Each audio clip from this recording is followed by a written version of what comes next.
రథసప్తమి అంటే ఏమిటి? దాని ప్రాముఖ్యత ఏమిటో తెలుసుకుందాం. పౌరాణిక కథకు వస్తే మాఘమాసంలోని శుక్లపక్షంలోని 7వ రోజు సప్తమి తిథుల్లోని సూర్యభగవానుడు తన రథాన్ని అధిరోహించి మొత్తం ప్రపంచానికి వెలుగు అందించడం మొదలుపెట్టాడట. కనుకనే దీన్ని రథసప్తమి లేదా సూర్య జయంతి అంటారట. ఈ రోజున ప్రత్యక్ష దైవం సూర్యున్ని పూజించే సంప్రదాయం ఉందట. అయితే మాఘమాసం 7వ రోజున సూర్యుడి ఉత్తరాయణం పుణ్యకాలంలోకి అంటే ఉత్తరాషాఢ 3వ పాదంలోకి వెళ్తాడట. దాంతో సూర్యుడు పుణ్యకాలమైన ఉత్తరాయణంలోకి బయలుదేరుతాడట. జీవుడు పుణ్యకాలాలకు వెళ్ళడాన్ని శని భగవానుడు నిర్ణయిస్తాడట.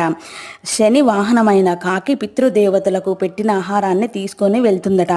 ఈ పితృలోకాలకు ఆయుష్కారకుడైన శని అధిపతి. అక్కడకు పుణ్యాన్ని అందించే సూర్యుడు రావడంతో పితృదేవతలకు పుణ్యలోకాలు ప్రాప్తిస్తాయట. దాంతో సూర్యుని రథం పుణ్యలోకాలకు వెళ్తుంది. కనుకనే కాలం చేసిన వారు కూడా ఆ పుణ్యలోకాలకు వెళ్ళి నరక బాధలను తప్పించుకుంటారు. ఎందుకంటే సూర్యుడు సత్వగుణ ప్రధానుడు. ఈ సత్వగుణం శ్రీమన్నారాయణ ప్రసాదం కనుకనే మోక్షం వస్తుంది.